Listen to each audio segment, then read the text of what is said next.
Hello everyone out there in YouTube land. I'm the Scent Maven. Welcome back to my channel, Shopping in Scents. Deep breaths. Now, you know that when you see this in my video, that I'm going to be reading something off a screen.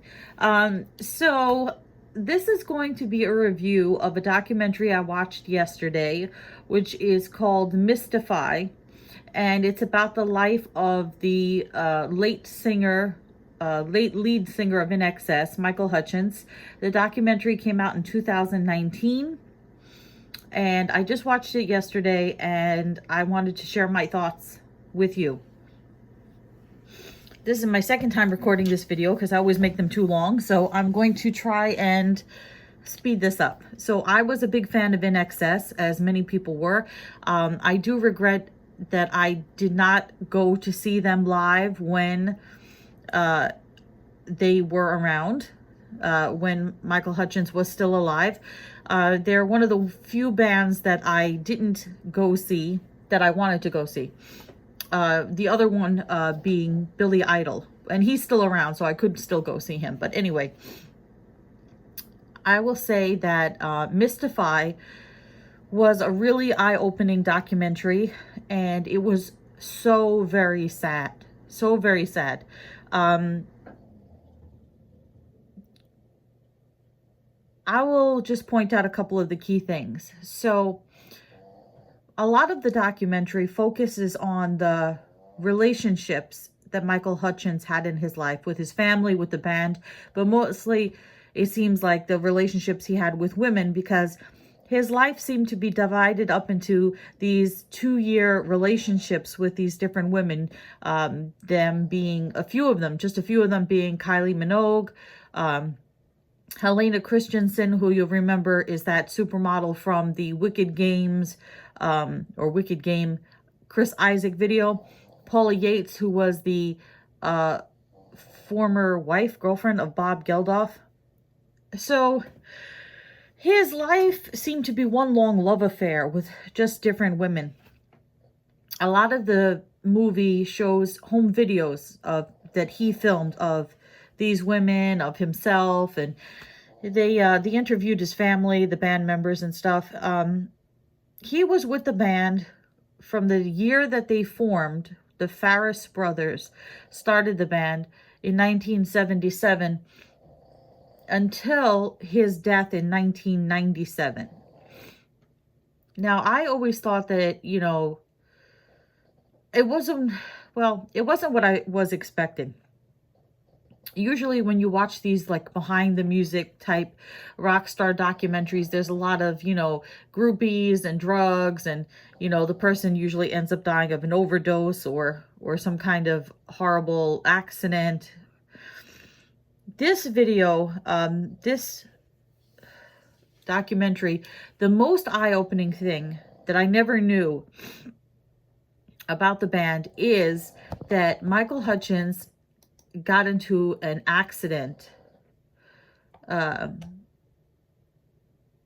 where he was knocked out by a taxi driver. So let me just read you this, because I'm going to end up messing it up. In 1992, whilst out with then girlfriend Helena Christensen, a taxi driver knocked Hutchence to the floor, injuring his head. Although Hutchence immediately attended hospital, he insisted on leaving, and the doctors apparently putting his aggression and slurred speech down to drunkenness, he was released. So in the documentary, it shows Helena Christensen saying that, he stayed with her in her bedroom, resting off this injury for a month, and it severed the olfactory nerves to the brain, so he lost his sense of taste and smell. And this was about 5 years or so before his death. So can you imagine, you lose your sense of taste and smell, and then after he passed away, it was revealed, something that he never told anyone, that he had traumatic brain injury. So after this incident with the taxi driver, the people around him said that he had changed. He went from a shy, quiet, kind of really nice guy to someone who kind of flew off the handle and was very, was aggressive, unpredictable, and it wasn't the Michael Hutchence that they knew. That accident seemed to really change his life. So the other part about this is his horrible and tragic death, which it depends on who you believe or what you believe as far as what happened to him. Now, in the documentary, they just say that he was found dead in his hotel room with a belt. A belt was found with him. And that the coroner ruled his death suicide. I don't think they say in the documentary it was suicide by hanging. They just say he was found with the belt. So there were rumors that he had died of autoerotic asphyxiation. So let's read here, shall we? On February 6, 1998, an autopsy report ruled that Hutchence' death was suicide while depressed and under the influence of alcohol and other drugs. An analysis report of Hutchence' blood indicated the presence of alcohol, cocaine, Prozac, and prescription drugs. In producing the coroner's report, this gentleman, Derek Hand, had specifically considered the suggestions of accidental death coupled with the fact that Hutchence left no suicide note, but discounted them based on substantial evidence presented to the contrary. In 1999 interview on 60 Minutes and in a documentary film on Channel 4, Paula Yates, who was one of his, not his last girlfriend before he died, but the mother of his only daughter, Tiger Lily, and the woman before the last woman that he was with. Yates claimed that Hutchence' death might have resulted from autoerotic asphyxiation. This claim contradicted her previous statements to police investigators and the coroner. So when I remember, you know, I was old enough to remember when Michael Hutchence passed away, and I believed the rumor that he died of autoerotic asphyxiation. It seemed to go with the whole rock star lifestyle. If you don't know what that is, you can look that up. Well, I should probably tell you what that is. I'll read you exactly what it is. So it doesn't see, that seems to go with the rock star lifestyle. But if you watch the documentary, you can see that the hours leading up to his death were filled with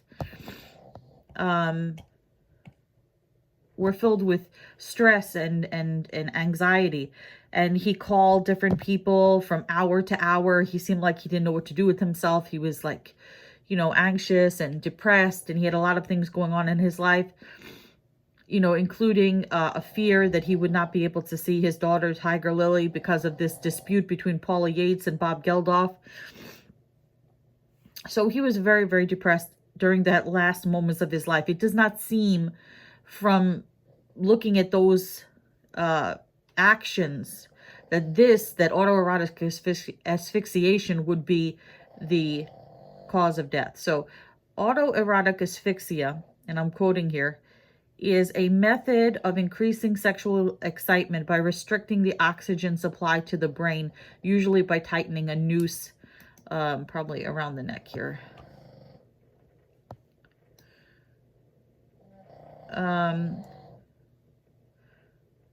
Yeah, by tightening a noose around the neck.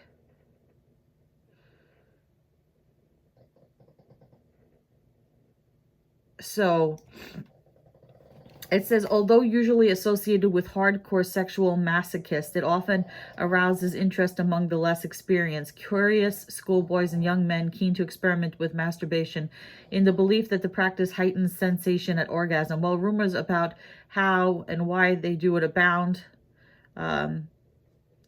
what is not passed on is the fact that it can be fatal. So this does not seem it does not seem like something that he would be doing. He would be in the state of mind to be doing. It makes more sense that he was just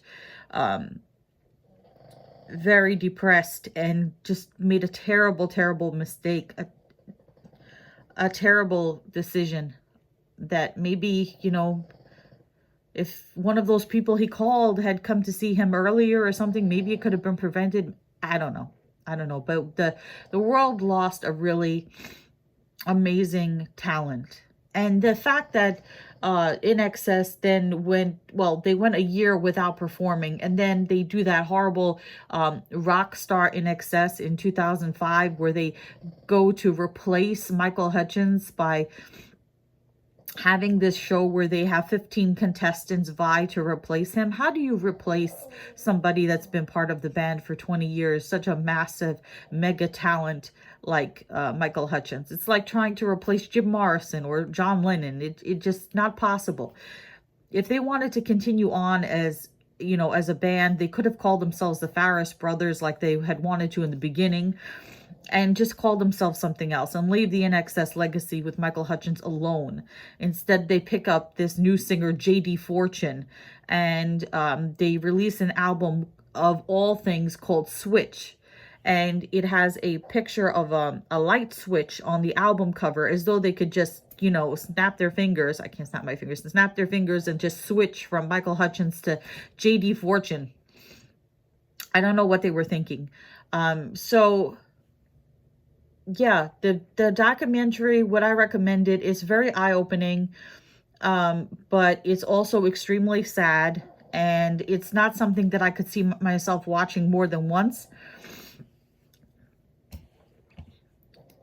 And what else? Oh, so the other thing that I would say is,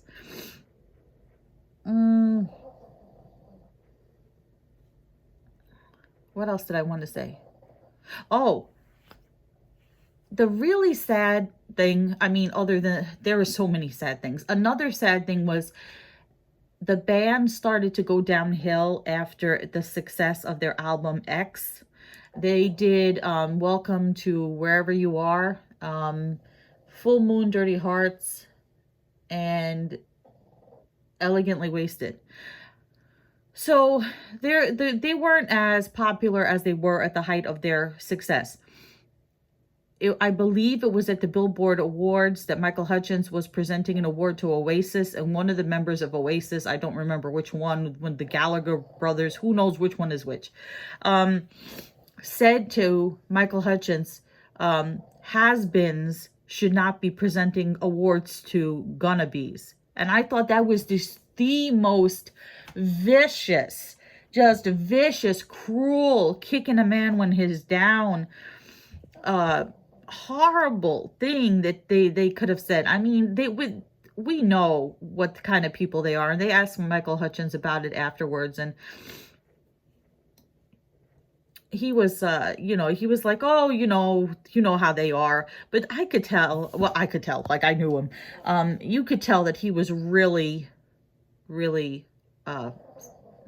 disturbed by it, I think. So I'm just reading this article here about how he passed away. So they don't go into it in the movie.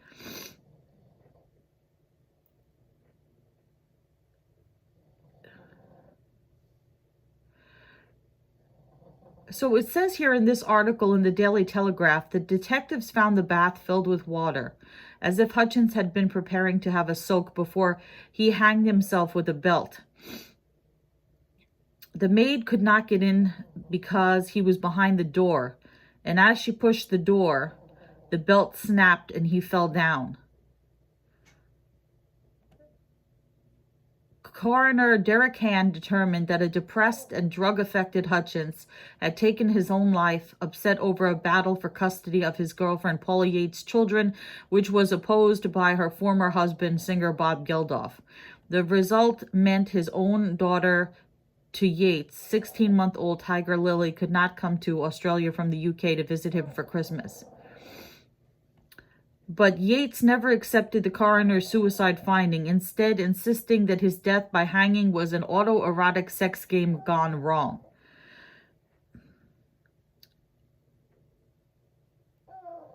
This is terrible. It says, in front of shocked diners at a Double Bay restaurant, Yates recounted to the detectives in graphic detail the sex game she would play with Hutchence, in which he would strangle her during sex. Wow. She said, Mr. Smith said nothing would convince her that he had taken his own life. I don't know. Maybe she was just in denial.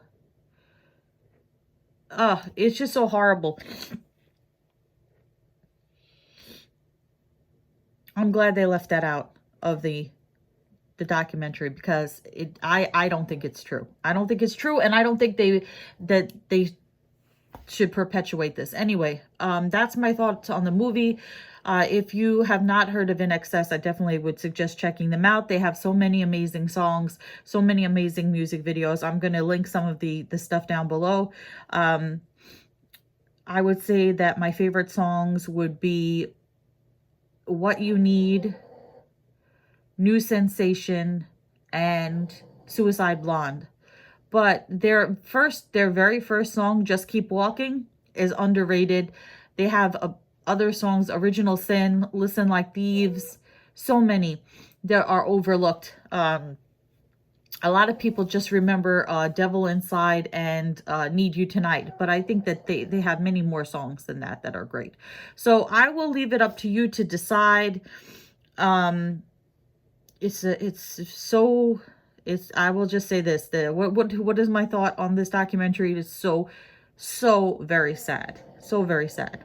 So remember to comment, rate, subscribe, and I will see you all in a future video. But until then, goodbye everyone out there in YouTube land.